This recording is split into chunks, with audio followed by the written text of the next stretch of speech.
राजा उत्तानपाद ब्रह्मा जी के पुत्र मनु के पुत्र थे। उनका विवाह एक बहुत ही सुंदर कन्या से हुआ था जिनका नाम सुनीति था। राजा अपनी पत्नी से बहुत प्रेम करते थे, लेकिन उन्हें कोई संतान नहीं थी। इसलिए रानी ने राजा को दूसरा विवाह करने को कहा।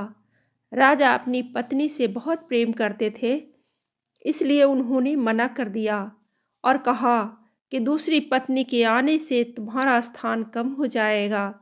जिस पर सुनीति ने कहा, मुझे आप पर विश्वास है, ऐसा नहीं होगा। राजा को सुनीति की हठ माननी पड़ी और उन्होंने दूसरा विवाह कर लिया।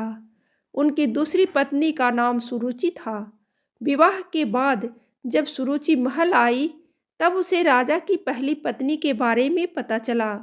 यह जानने के बाद सुरुचि ने उत्तानपाद से कहा, जब तक आपकी पहली पत्नी वन प्रस्थान नहीं करेगी, वो महल में प्रवेश नहीं करेगी।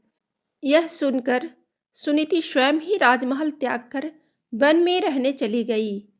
कुछ समय बाद राजा शिकार के लिए वन में जाते हैं और घायल हो जाते हैं। यह बात जब सुनीति को पता चलती है, तो वो राजा को अपनी कुटिया में लाकर उनका उपचार करती है। राजा कई दिनों तक अपनी पहली पत्नी के साथ रहते हैं।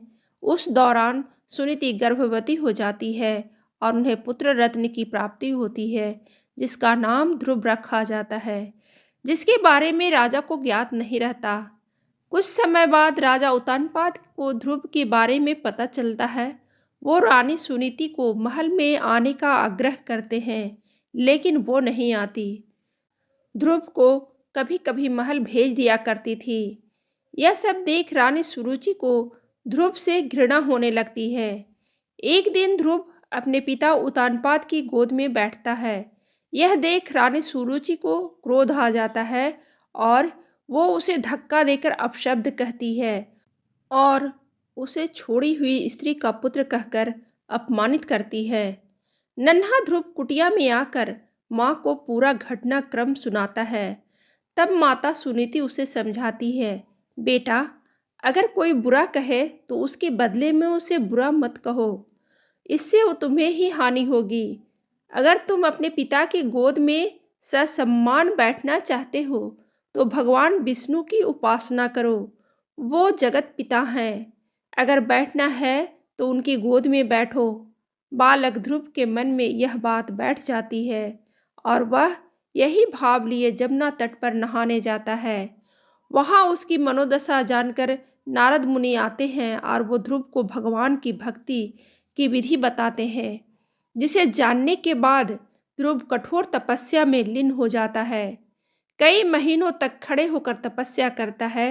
कभी जल में तपस्या करता है तो कभी एक उंगली पर खड़े रहकर निरंतर ओम नमो वासुदेवाय का जाप पूरे ब्रह्मांड में गूंजने लगता है।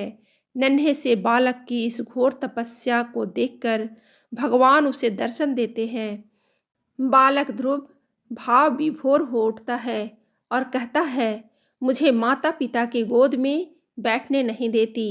मेरी माँ कहती है कि आप इस सृष्टि के पिता हैं, अतः मुझे आपकी गोद में बैठना है। भगवान उसकी इच्छा पूरी करते हैं और उसे तारा बनने का आशीर्वाद देते हैं, जो कि सप्त ऋषियों से भी ज़्यादा श्रेष्ठ होगा। उस दिन से आज तक आसमान में उत्तर दिशा की ओर ध्रुव तारा निरंतर चमक रहा है। कहानी अच्छी लगे तो लाइक जरूर करें और ऐसी ही कहानी सुनने के लिए सब्सक्राइब बटन दबाइए।